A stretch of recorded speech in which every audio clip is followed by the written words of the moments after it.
you're never gonna believe this. My book just became a bestseller. Okay, but what does that have anything to do with Dewalt's new cordless pin nailer? Well, nothing, but I mean, I'm pretty proud of it. Okay, less talking, more reviewing. Well, can I at least tell them that I'll leave a link in the description below? I feel like you just did. Dude, it outsold Taylor Swift's book in hot new releases. Okay, we get it. Hi, you're the problem. It's you. Can we just get on with the video, please? I mean, yeah, I guess. It's called Build Like a Princess. It's available now on Amazon. Don't forget to leave a review.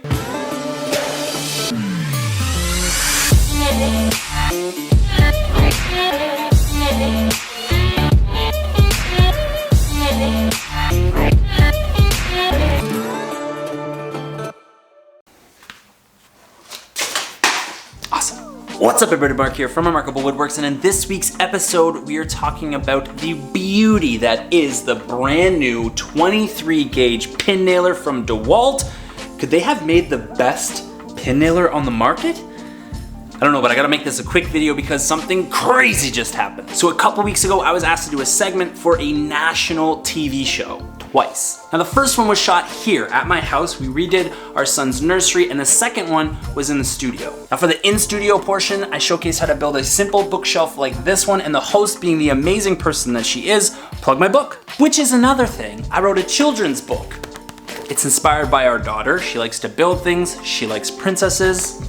It's called Build Like a Princess. Not only did the book get published, but it went bananas on its release day. We outsold Taylor Swift's book in new releases. We sold more copies than the Harry Potter franchise and Frozen in children's books. Plus, we made it onto the top 10 bestsellers list for all of the books, not just children's books, that are sold on Amazon. So what does all of this have to do with the beautiful brand new cordless 23 gauge pin nailer from Dewalt? Well, basically nothing, actually. No, wait, that's not entirely true. Now those other segments, they must have done pretty good because they invited me back to do another one. However, this project isn't something that I have a whole lot of experience in, so there's a good chance that I'm gonna frig things up. But I do get to test out this guy right here, right? So they gave me this handed down piece of furniture and they asked me to bring it back to life a little bit. So I sanded everything down and I filled up all the dents, dings, and scratches.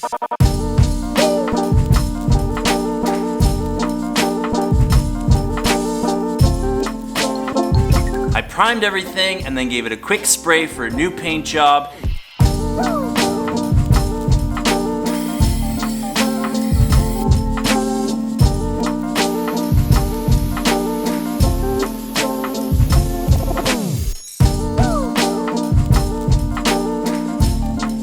Then, in true Remarkable Woodworks fashion, I decided to overcomplicate things by building a top for it. For the back piece, I went dumpster diving and found a whole bunch of offcuts that I was able to salvage to put together this piece that's gonna live on top of the cabinet.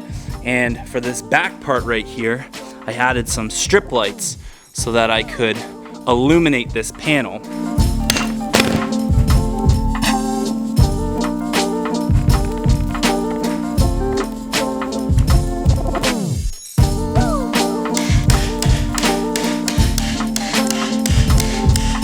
Fun fact about cabinets is the hardware screws can always be a bit challenging and they might not fit depending on the thickness of your material. So to fix that, you can get customizable screws like this. See the break in between the thread? That's so you can cut down the screw to any size that you need without it messing up the machinery on the threads so that it'll still work.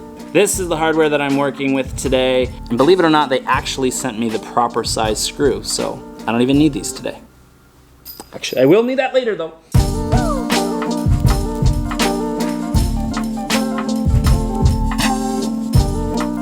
For that front panel, we're gonna clad it using the 3D teak paneling from Matree. This is what the 3D teak paneling looks like. And what I love about it is they've already done all of the hard work for you. They've cut it down, they've pieced it all together, and it comes just like a mosaic tile, which I love because it makes the installation that much easier. This piece falls down, the other piece comes in like this, slides in like that, and then you just stack and go. And to do the installation, that's where this guy comes in.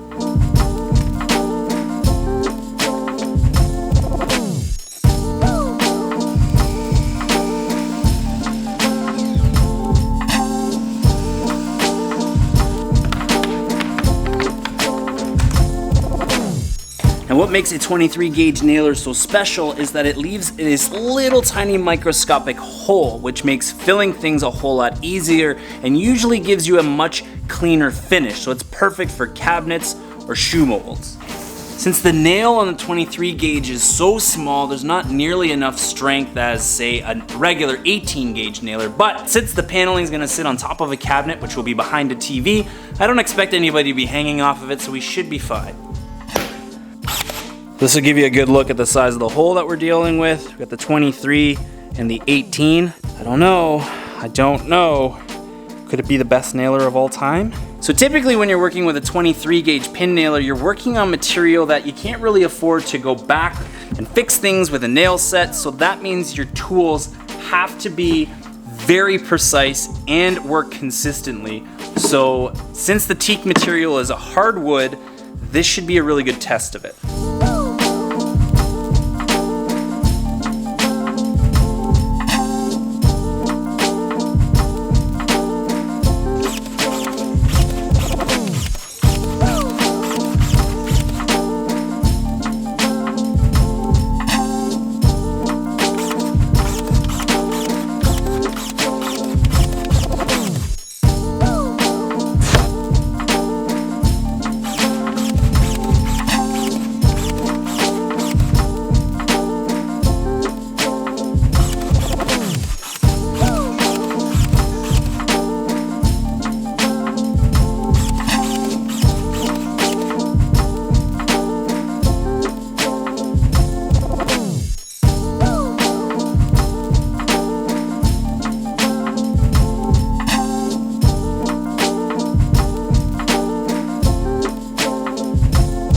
All right, so honest review, honest review time. Overall, I think it's a really great gun. I love the fact that it has this light here that'll tell you when you're running out of nails, which is something that doesn't happen in every single gun.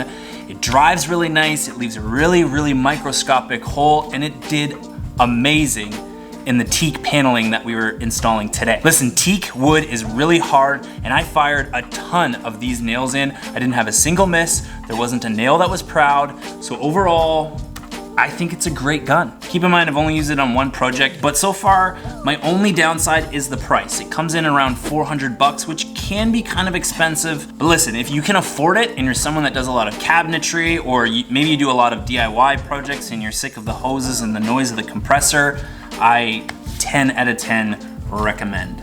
As for being the best nail gun, I don't think there is such a thing. You cannot do any framing with this nail gun. I wouldn't install any doors with it, but it's a great gun. Listen, there's so many different nail guns on the market, and maybe that's something that I do a whole other video on.